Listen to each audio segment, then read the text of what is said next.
All right, leave it there. Time to move on to Nick's NBA medal stand. Ja Morant cooking last night at the Staples Center.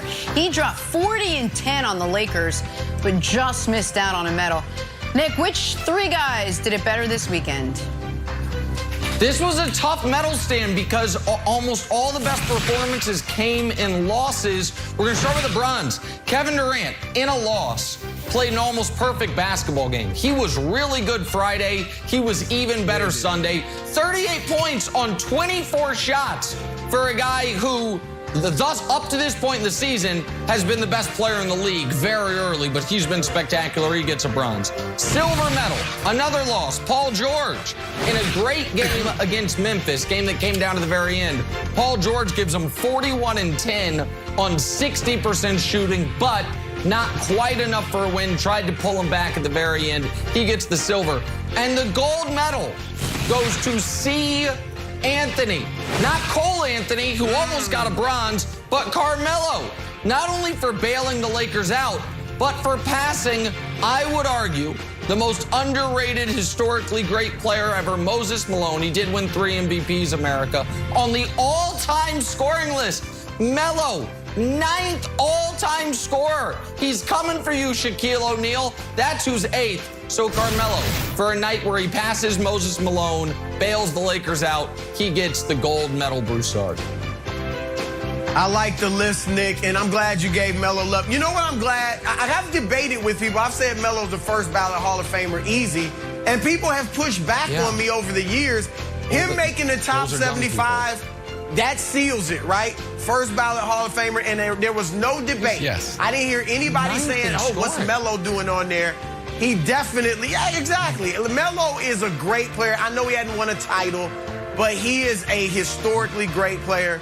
I'm glad he had a tremendous game last night in passing or moving into, 9th place. So good for Melo. Good list, Nick. Yep, next up, Shaq. All right, Kevin Wilds, who just missed the cut? Ooh, look at the Joker. This is one of the best passes you've ever seen in your whole darn life. Through 3 people. That's why Joker's the 78th best player in the history of the NBA. Back-to-back MVPs, not ruling it out. Feels like that's a hot take no one's got. I might take it just for, it's a bargain. Great pass from the Joker. Time now for But First. Chris Broussard, you're talking a little Ja Morant.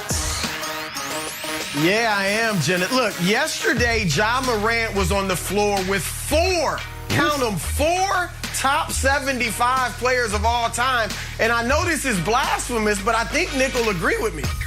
He looked like the best player on the floor. 40 points, he was last 10 night. assists, and the fact that he missed the game, potentially game-time free throw with 1.9 seconds left, even that really didn't take away from how great Ja Morant was. And here's what I want to say, Nick.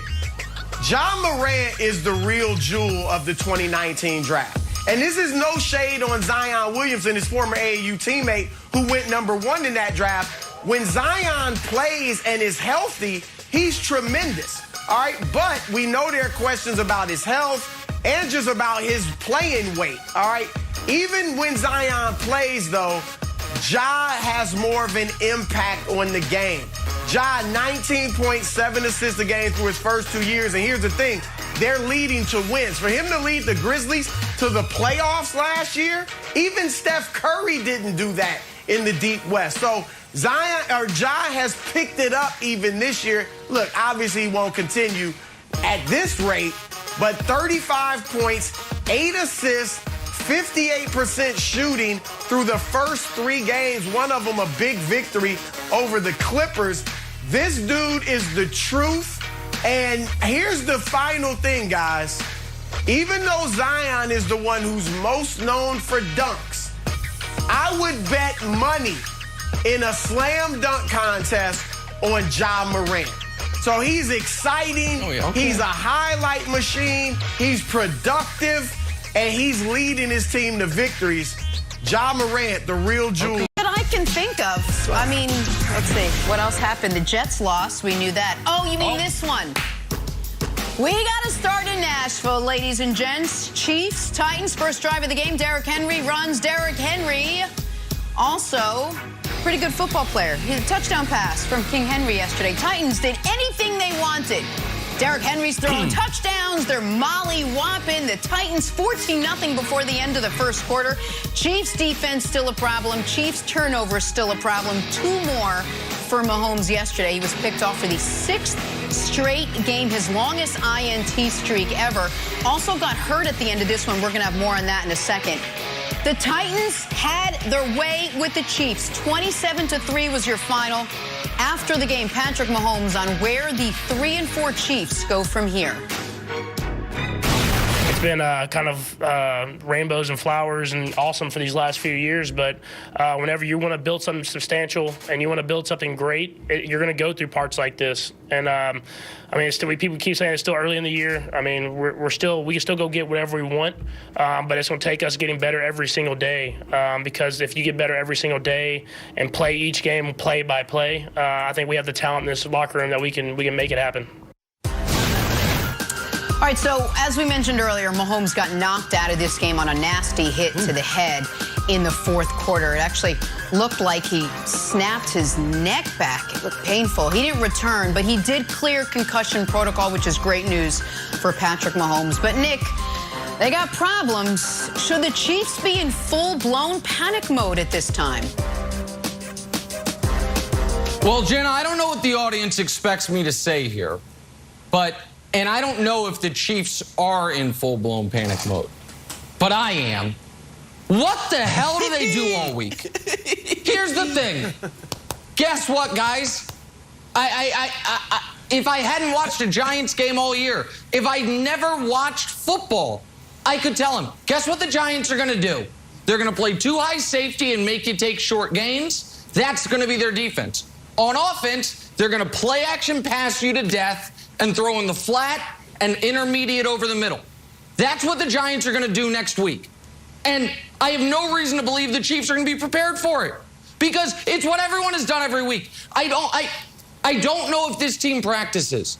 I can deal with the bad defense. I saw a team that should have won the Super Bowl 3 years ago have a historically bad defense. The bad defense all year long, I've said, we'll deal with it. What I can't deal with, Broussard, is 3 points. I can't deal with the offense, forget not looking unstoppable, the offense looking stuck in the mud from word go. They spend all their money on offensive linemen. The Titans don't blitz ever, and they just keep getting to Mahomes. Right. No one can get open, no one can block, no one can run, and the defense is terrible. So if I sound a little less confident than I have in the past, it's because I thought the Titans' secondary was missing everyone. Scored 3 points. So, yeah, I'm a little panicked. I'm a little upset.